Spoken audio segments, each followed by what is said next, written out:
What is S for you? S is for subject. Yes, subject. Then what about V? V is for verb. Yeah, verb. O is for object. Good. O is for object. Subject, verb, object.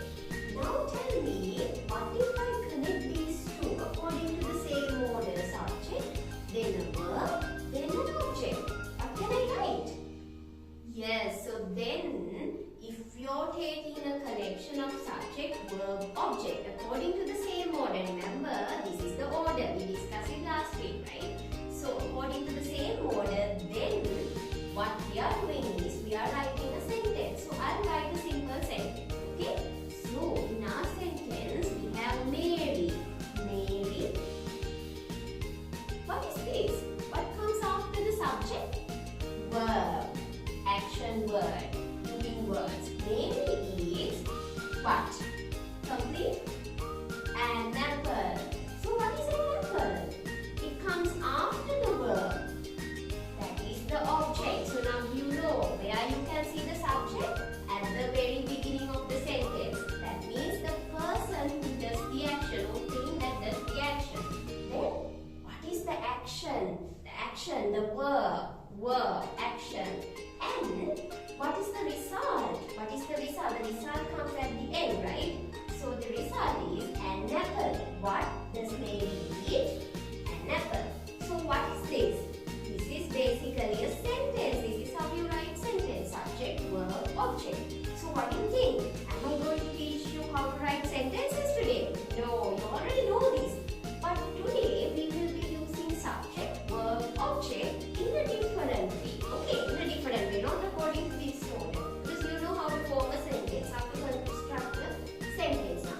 But today we are talking about, previous us? Yes, passive voice. Okay. So, passive voice. When you hear this word, passive voice, you're like, again, no. I'm going to teach you the easiest way to remember passive voice. Okay? Passive voice means it's same as the sentence. If you know how to write a sentence, we call this the active sentence, active voice. You can always write the passive voice, right? But remember, if you are writing passive voice, this is what matters. There should be a direct object. If not, we can't write a passive voice sentence. That's the first thing to remember. There should be an object, direct object. Okay? Then, now you know subject, verb, object. Is this correct? Is the sentence? What do you think about the sentence? Correct, right? Okay. Then, how are we going to write the passive voice sentence? If I write it like this again, following the subject, verb, object, that is not passive voice, that is active voice. But when you're writing passive voice, it's again the same thing, but we have to change the order, okay? Now here, what comes first? Yes? Subject. But when we write the passive voice sentence, what should come first? If I take the subject again, there's no difference, it's the same. No, we are taking the object. So what's the object of this sentence? An apple. So, now I'm taking the object. Can you see? I'm changing the order. Subject, verb, object. What matters is the object in the sentence. So, object. I'll write the object here. So, the object is an apple. Object is an apple. Okay? Then, the next object. But remember, this remains the same. Verb is always the middle. Subject, verb, object. Even though you use the passive voice, it's the same. Remember, verb, we don't do any changes to the verb. What happens is, we change the subject and object. Like that, okay? So, we take the verb as it is. Right?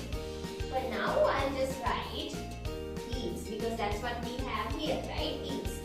And then, subject at the end. So you see what happens is we change S and O. What do you mean by that? We change the subject and the object. And then the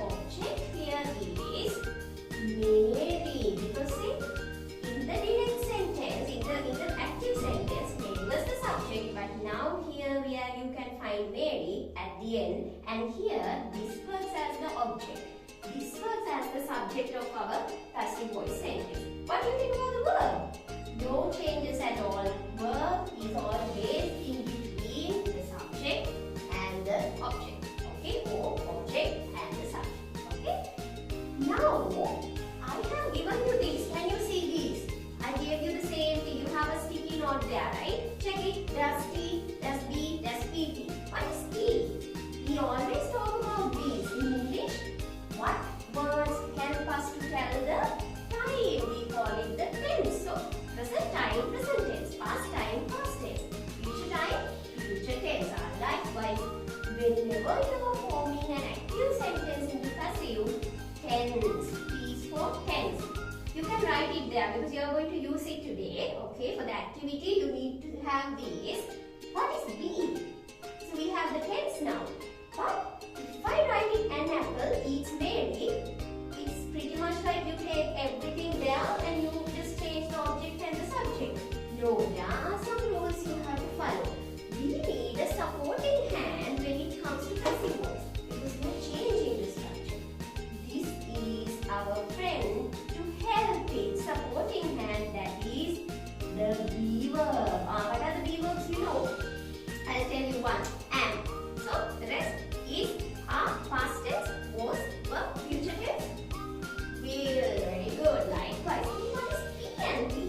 P and P? Past papers. No, that is past participle. What is participle? Past participle? Same with the tenses. You know, if you take any verb, we have the base form. Let's take eat. The same verb here, there, the S comes because this is singular. Okay? Then, what is the past form? Ate. And there's another base form here. What is it? Eat, ate. What's the order? We have already practiced this with present perfect tense. Eat, ate, eaten. Eaten. Like this. Look at the spellings. Okay? So, what do you think? What are we going to use today?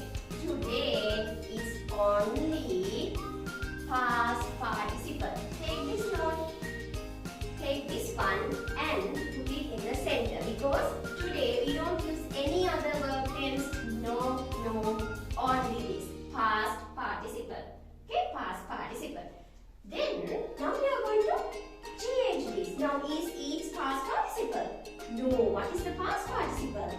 Eaten. So, I'll change it like this. An apple, eaten, just Mary. No. Whenever you say that, before you mention who does the action, we have the agent called by. By who? By Mary, right? So always remember this is also very important. Before you mention a person here, before you mention the object, you have to write by. By Mary. Now, this is correct, right? This is passive voice. Okay, who can tell me the tense here? An apple eaten by Mary. Present tense, who thinks this is present tense? Past tense? Future tense? Can you exactly tell the tense by looking at this one? I don't think so. Why? Eaten is just the past participle. Or is this past tense? No, can't be because what's the tense here? Present tense. That is where we need the friend be. Be verb, helping verb. Help me now. Is present tense. What do you think? What can I use? I told you we have an was, were, will. Can I use was? I can, but then what happens? It's not present tense. So, is, so, are. Can I write are? No, why? Subject verb agreement. According to the subject, it is singular. So, an apple is. This is very important. If you, now think, if I write it without this, can I tell the tense? No, then that means your passive voice sentence is wrong. There's something wrong there. But if I write it like this, if someone asks, okay, can you tell me the tense of your passive voice sentence? It's present. Why? I have used the helping verb. Now this is the passive voice sentence of this active voice sentence. So we have the direct object. We have the past participle. Very important. No any other verb forms. Past participle form of the verb. And we have something